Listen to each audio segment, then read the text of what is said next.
Hello, everyone. This is Austin Schur from We Write About Music, and today we're lucky enough to have Cam Avery, who has just released an incredible new Christmas-themed EP, Scrooge. Cam, thank you so much for taking the time out of your day to talk. How are you doing? How are things? It's good. Things are good. It's getting cold here. I moved to Florence like 2 months ago, and yeah. So it's getting cold, and we're back in like crazy red zone lockdown. But it's fine. I've been pretty much just working every day since I've been here. So I've been inside anyway. So it's not a big deal for me. It's nice. Well, yeah, you definitely got out at a good time. Florence doesn't seem like too bad of a place to be right now. Yeah, I mean, a ghost town. It's like, and it's surreal walking around Florence, which is normally like a tourist trap. Oh, yeah. And it's like deserted completely. Like there's no one on the street after 6 p.m. Wow. Not Well, one. Like, that's and if the carabineros see you, they're like, what are you doing here? Like and they'll give you a fine if you don't have a good reason. You know?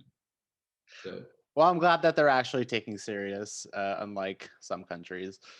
yeah. But hey, before we get into the record itself, I know that this album is a record for charity, and I was hoping you could kind of break down who exactly it's going to benefit. Well, like the Barry mission since I think it's 1876 has been like I mean, there's like 50,000 still just in Manhattan alone, like, or in the five boroughs, I guess, like displaced homeless people still, and like more than 50,000, and like so all the shelters together sleep about 50,000 people a night, and it's only got. And I was there earlier this year. I was living back in New York the last 2 years, a year and a half, and it was just getting worse and worse and worse. Like because I mean they were emptying out hotels so they could because people were homeless because of the global pandemic. Like people were losing their jobs and it was only getting worse and more desperation. Like I noticed, I know all the homeless people in my neighborhood.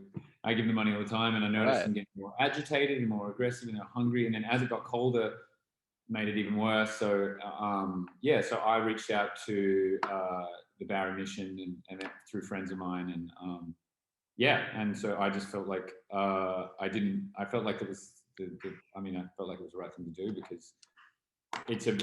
I mean, New York has given me so much over the last decade, and I felt like I could do something. This is what I can do, like Yeah.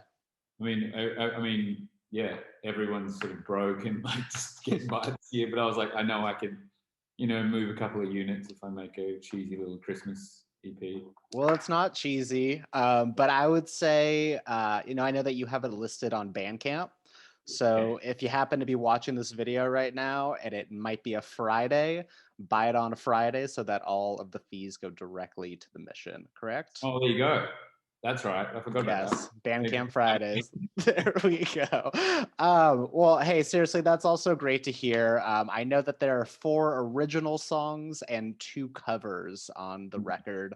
So, how did you go about picking the covers, and how long have you been working on the originals? The originals, every year I write for the last 5 years, 4 years. I mean, 5 years. And 1 year I skipped it. So the last 5 years I write like a depressing, like tongue in cheek, sort of like it's all a big joke. It's like laugh at me or laugh at my pain, you know. Yeah.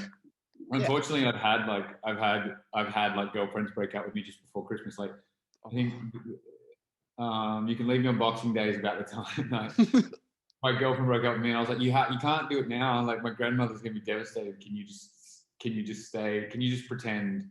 Just come by, and when she goes home, grandma goes, you can leave.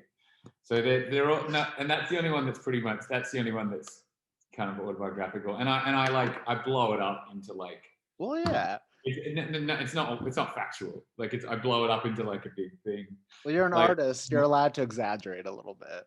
yeah. No, so yeah, and I just think it's funny because like I've truly have never really had a great time at Christmas. So I was just like, why don't I start writing these like stupid, and most of them, all of them were written in New York when I was in New York. Mm. And yeah, so it was just like, yeah, it just became like a joke. And then I came to Italy and like 2 months ago, and I got COVID, so I was in lockdown, Yeah. and I had a piano, so I started like messing around just out of boredom, and I started messing around with like I'll Be Home for Christmas, because it is a really beautiful song. I do love like some of those like standard Christmas songs. Yeah. Some of them are like, and they're always really poorly done. Like, no offense, like Mark was playing that. Like, since Bing and Sinatra and Presley, it's sort of like every Christmas thing is just like so, like, so. No, I Just, agree. I agree. it's gotta be a funner way to do it. So I did like 90% of the piano and the vocals just at this piano in my friend's house that I was staying at. He has his old Steinway. And yeah, and then I was like, why don't I just put some bass on one of them, and then and I wrote that Death of a Christmas Tree. That's kind of like Death of a Salesman, just sort of about a guy. It's about a guy. And it was actually going to be called like the Midwestern Christmas Tree Massacre or something like that. But because it's just really like he's just this guy who's sitting there and he doesn't know if his wife's going to come home, so he's like, if she doesn't come back, I'm gonna rip that thing down. And like he was surly staring at it. Anyway, so it became this like, it's still just like me being pathetic and like yeah. Anyway, so I just started going, and then I sort of wrote. I'd written Wolf It's Christmas Already and Come On Home and You Can Leave Me on Boxing Day. Like I drafted them up before and put little demos on the internet, and then I finally got into them, and then and then in a week here in Florence, I've got a studio in my place, so I just recorded the drums and all the other stuff. And I had some friends like Mark Early from the Growl, my first band, sent me some double bass. Kyle from Father John Misty's band sent me some keyboard stuff. Dave Palmer from Ojai, California, sent me my old grand piano was in Ojai because I lived there for a little while. Oh, okay. And so I said, can you get on my grand piano and send me the piano part for this? And so, yeah, it was sort of like, it took a bit of a village as well.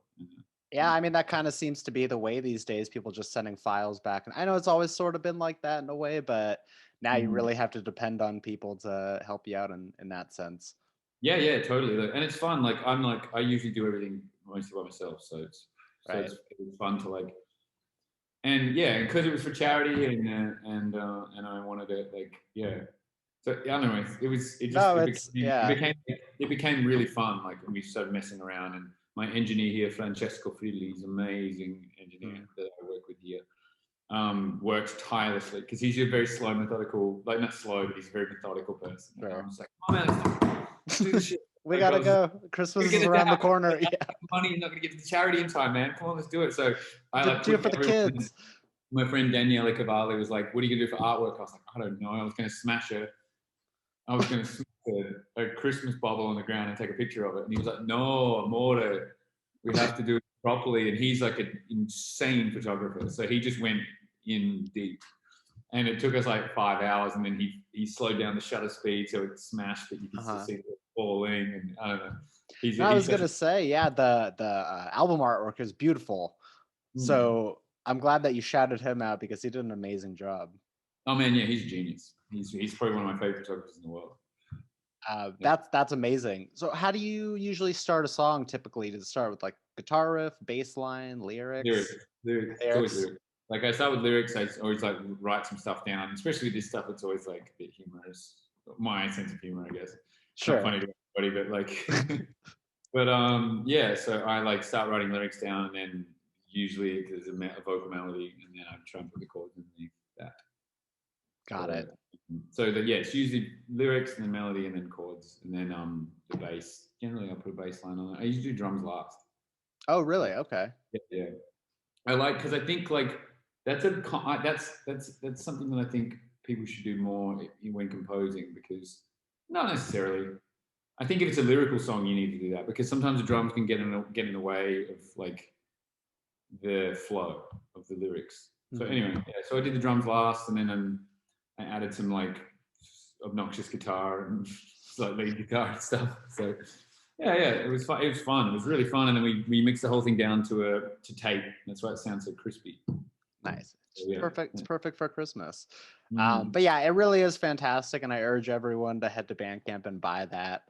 And so I wanted to ask, maybe not you personally, but maybe so. I'm curious as to how you think musicians and COVID are going to affect music writing over the next couple years. I don't know if it's Writing. already, yeah, maybe Uh, writing lyrics wise or like telling stories. I mean, there's already so many COVID songs. I'm not going to do any of it. Like, there's already Yeah. so many COVID songs like Lockdown and whatever. It's Yeah, fine. well, that's true.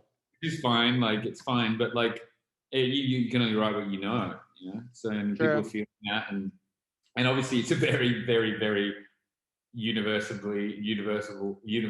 like relatable thing. You Right. know. So I think some people will write some stuff about that. As far as writing process, I think it's definitely more like I've got a lot. I've never shared so many Dropbox links with people at the Yeah. moment. Like I'm working on a new record or a couple of new things, and Hmm. there's open Dropboxes everywhere where like I'm like, oh, I've got this thing. What do you think about this? Blah blah blah. So Right. it's definitely going to be remote.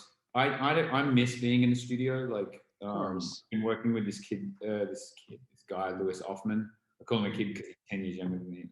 I feel old. And Lewis came to Florence like last week, and we worked in the studio. That was the first time I'd worked in the studio with someone Oh, wow. in like 8 months, 6 or 8 months. I worked a little bit with Lauren Humphrey from he's an amazing producer who works with Lana Del Rey and Florence and the Machine and stuff. So I did a little bit of stuff with him. But yeah, I think it's definitely going to be strange for a while. It's not Right. like for me personally, I'm a very like I want to be there and make decisions quickly, and Of course. emails and texts can be misconstrued feeling wise, Sure. and sometimes you just want to say, yeah, I think the snare should be more like, Yeah, well, you there's a know, cohesiveness that happens when you're in person.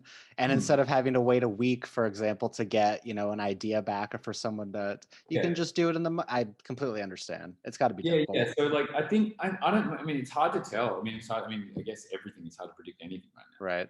But I think I mean, it'll be okay. It'll work. It'll change Sure. in some way that I can't really foresee right now. I think Yeah. stuff that is going to definitely be a lot more of like home produced bedroom, not bedroomy, but sort Right. of like home produced, sort of more intimate sounding albums. Sure. And one, because I think people will be more open to that. Hmm. Um, and some people write music to be played in big venues, which we can't play right now. Right. So I think things will get a bit more intimate, possibly. I hope so. I hope so. Hmm. Um, Works for yeah. me because Right. I don't exactly write club bangers. So, Not yet. yeah. Maybe. So obviously the past 3 to 4 years for you have been jam-packed with touring. But being such a big fan of Ripe Dreams, Pipe Dreams, it's been so wonderful to see the sudden influx of music coming from you. And so Oh, I'd love to hear more about your recent releases, One More Day, and then the collaboration with Alexandra Savior as well. that one, the Alexander Sabre one, we actually recorded like 5 years ago.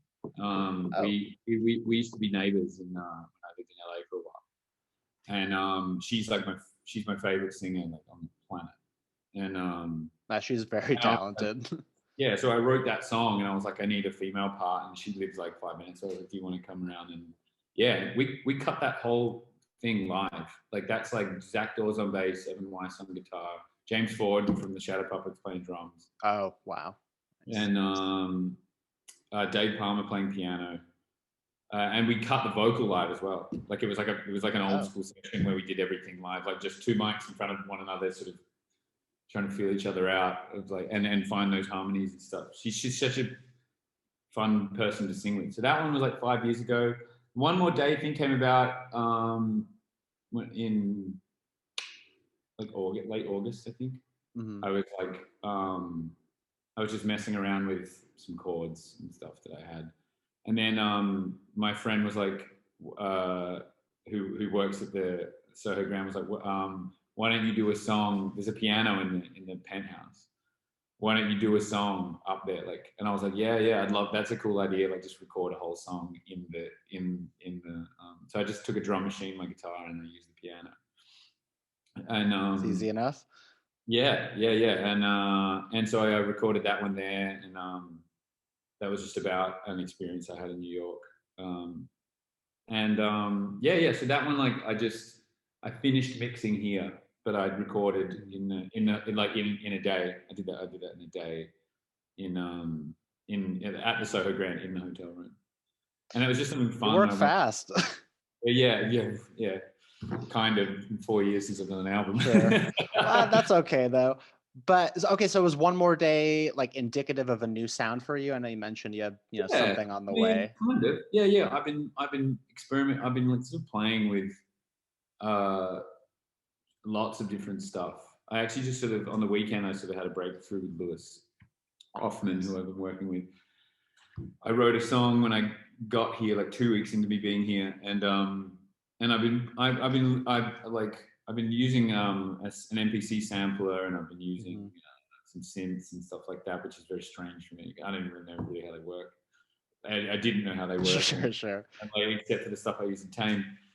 But so I've been just sort of broadening my musical palette a bit more, and and it's definitely feels a bit more contemporary. But then I can't help, like, Lewis is so electronic, and he makes a lot of dance music and stuff like that, and I'm always sort of dragging it back into this like dark, slow. That's okay.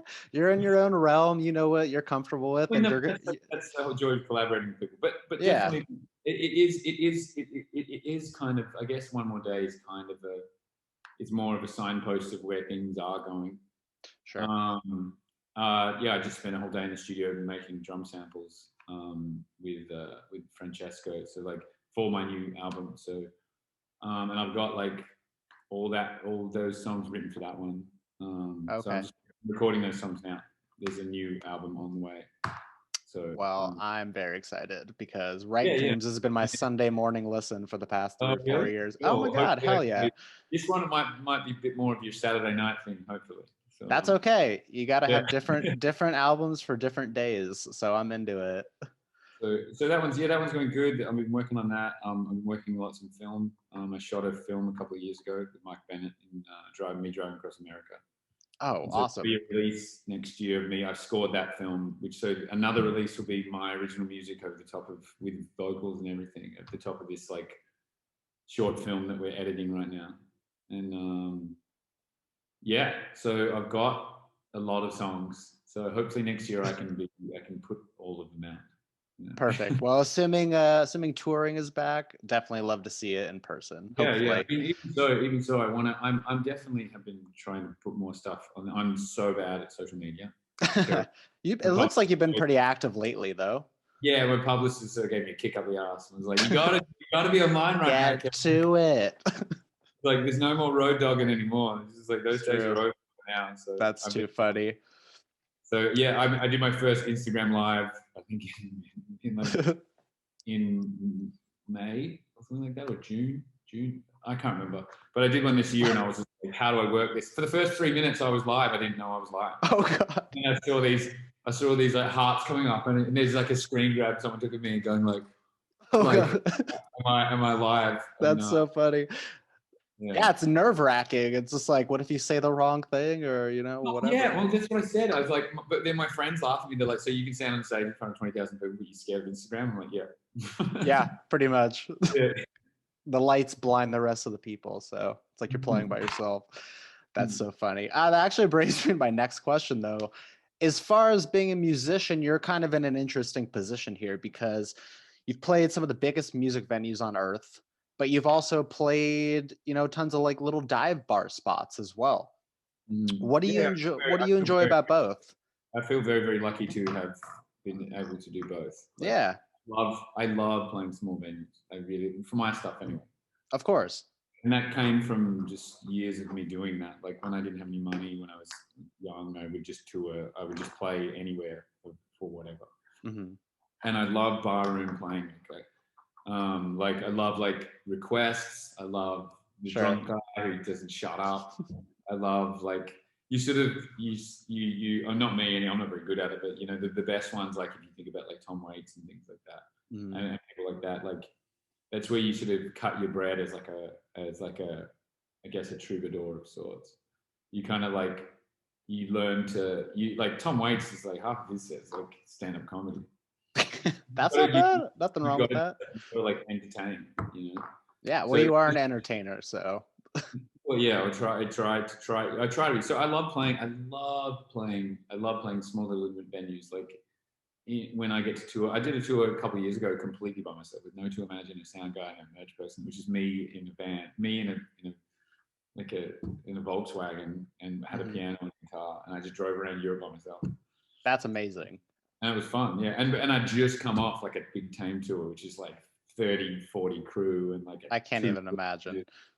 So it's fun. I mean, I love playing the shows. Playing with Tame is one of the great lucky. I'm so fortunate to have to play in that band, and right, life-changing experience. Exactly. But on the other end, wouldn't you kind of want to see a Tame show from the audience standpoint, since it's such a spectacle to see? Yeah. I mean, I think that's maybe you're right. Maybe that would be the life-changing thing. Because it's changed my life. I've seen Tame enough times to be like, holy shit! Like, I almost feel bad for you guys that you're not standing in the place that we're at to really get the full. Yeah, that's the thing. We'll never know. We can watch as many videos as we exactly. want. We spend months and months preparing the show, and like Kevin and sits there with like the lighting engineer and and he works so closely with all of his audiovisual guys, and so he can do all that, but we can never ever. That's the bittersweet. We can never know what it's like to stand up in front of a Tame show. Maybe you got to take a sick day one of these days and just Yeah. I mean, I don't know how that would work. I'm totally just kidding. That would never happen.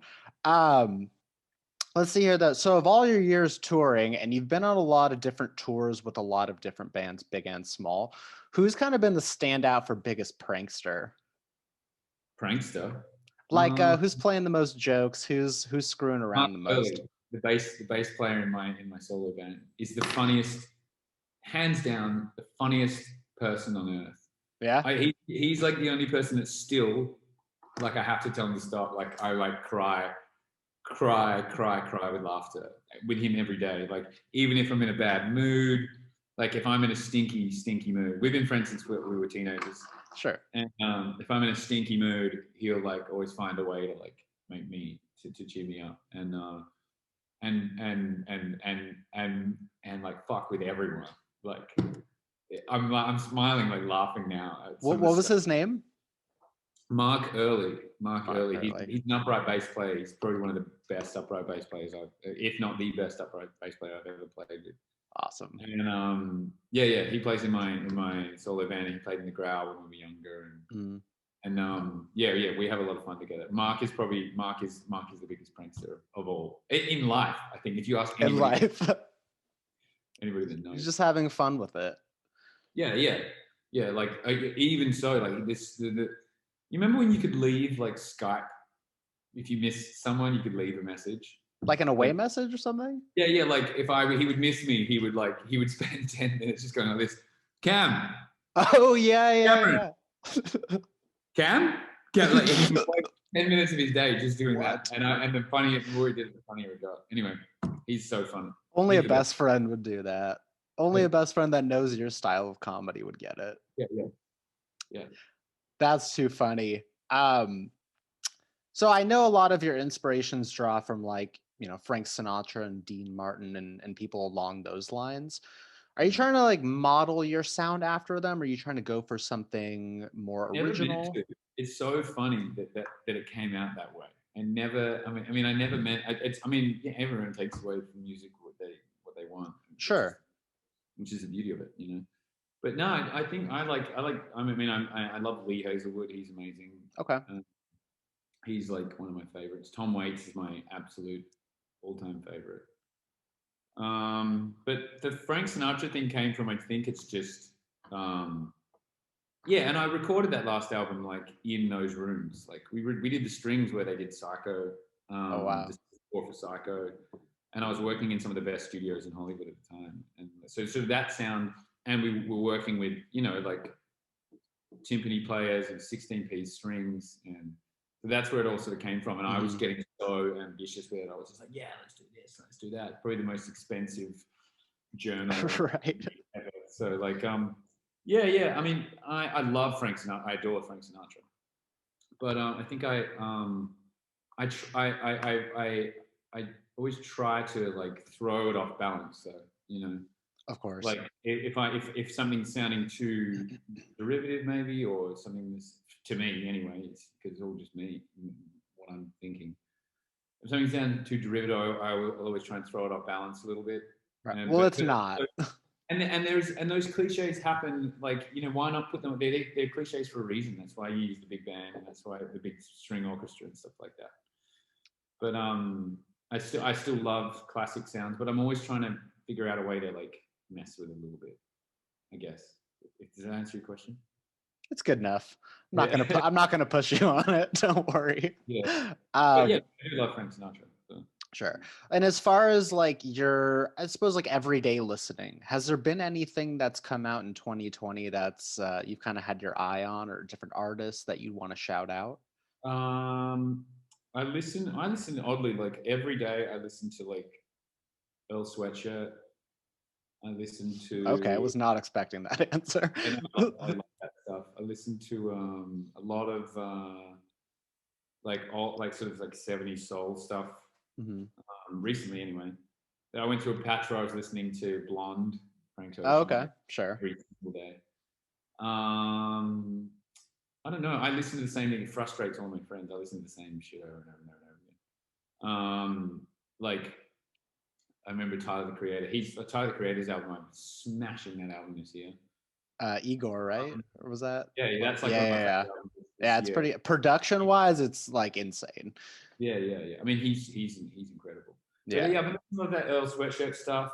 There's this album that the guys from Diamond Mine in Long Island City made an album called Adult Themes. Okay. What's the actual? Let me try and find the actual name of it. It's the act. It's L. Michaels, the L. Michaels Okay. Affair. L. Michaels Affair, Adult Themes has been probably my shit. Where did you go? It's probably been like my favorite release this year by a long shot. So Okay. I've been listening to a lot of that, and that's like, so it's all there's a little bit of vocals in it, but it's mostly instrumental. But Got it. yeah, and so the lyrical stuff I draw from, like I really do love like Earl Sweatshirt. I think he's a genius. He is a genius. And musically wise, it's mostly this Adult Themes album. I really like. Well, I haven't heard of that. I'm definitely going to put it on my listening list. So thank you for that. Yeah, L. Michaels Affair is what it's called. Okay. All right. So I only got a couple more for you. I didn't want to take up too much of your time. I noticed that you said that there was a lot of Dropbox links going around these days. And so I feel like I couldn't get through this interview without mentioning it. But is there even the tiniest chance that we'd ever see an official release from some of like your past tiny projects, such as, The Growl or like AAA Aardvark Get Down services? Oh no, me and Nick and I have two fully recorded albums that never came out. What the hell? We did one live in London with the Horrors, live with the Horrors. Okay. So it's our songs, Nick and I's songs, and we did it in their studio, it's the Shacklewell Arms in London. That was like 5 years ago, maybe more. What are you waiting for? I don't know. Like we just got busy, and then so there's that one, and then there's another one we recorded when we lived together called Sunroom. There's another album that's never come out. So I don't know. Maybe we'll get time. Maybe we could talk to Jody at Spinning Top and we can get them out. Yeah, if you wouldn't mind. I know there's probably thousands and thousands of people that would pay for that. So, yeah. I mean, I would be one of them. But the grouse stuff, I don't know. The grouse stuff was like, it was like a time and a place. I was a very angry young man when I made that stuff. I'd love to. I was listening to it the other day. I was actually. It's so funny you asked that because I was listening to it the other day. My friend Daniela Cavalli loves it. He loves the grouse. It's actually how we became friends because. Oh. And someone introduced me as like Cam from Tame Impala, like at a backstage, and he was like, "Oh yes, Cam. It's not. I like this Tame Impala. It's nice. But do you know this band from Perth? Another band called The Growl." I was like, "What?" He goes, "I love this band." And I was like, "That's my band." And he's like, "What?" And then, are you kidding me? Yeah, that's how we became friends. And then so the other night, we got stoned the other night, and I was listening to that. He put it on, and I was like, "Whoa." I was like, whoa, I didn't give a fuck about anything. I was like, I want to like talk to that guy again. The guy like, where I was like, yeah, do this with the drums and let's like fuck up the bass sound and like Yeah. I think I was just like trying to be like the birthday party or something. Anyway, I can't remember. But yeah, I mean, I'd love to go back to that mentality, even just for like a couple of hours, just to sort of see It's what's true. you know. Carefree attitude. Yeah, Well, I mean, that's awesome. That's definitely the answer that I was looking for. But hey, dude, you got 2 recorded albums out that are yeah. can I make mean, Nick and I were history. looking up that. Yeah, I mean, like I don't know when we would ever play them. Like one of them, like my girlfriend at the time, I think that was like 9 years ago. They don't need Yeah, to be played. They maybe just need to be maybe released. years ago. Yeah, she like so just me and Nick, and then she played drums like Mo Tucker with just a floor tom and a snare Uh-huh. and a back room. And the other one we did in London with the Horrors and Jason from Spectre, so, Spectrum. So, Got it. Well, yeah, that's awesome. I'm definitely crossing my fingers over here that we'll see the light of day one of these yeah. I'll days. talk to Nick. I spoke to him the other day. Maybe we should do it. There you go. You got so much downtime right now. It's a Yeah, perfect surprise yeah, release for the fans. yeah. All right, last one for you. I kind of just wanted to wrap things up, and I wanted to just say, first off, thank you so much again for taking the time out of your day. Really, really appreciate it. I hope you're doing well, and I look forward to whatever you're releasing in the future under your own name. But what is a message that you'd like to send to the listeners at home? Just look after one another. I think if you put yourself in general, not just because of COVID, if you put yourself, just sort of think about how everyone else is doing. You know, I think that's a pretty important thing. If I was going to sum it up for one thing, like, Mm-hmm. yeah, and just know that, you know, feel everything, let everything happen to you. You know, it's sort of like this stuff's all gonna, these things will pass. Things will be different, but Sure. yeah, look after one another and don't get too freaked out and don't make any rash decisions. That's 3 You know, again, there are no rules here. This is just an yeah, yeah. online interview. Mhm. You're all good to go. All right, Cam, thank you so much again for your time. Thank you. Look forward to speaking again soon, and I hope you have a great rest of your day. Okay, you too. Thank you. See ya.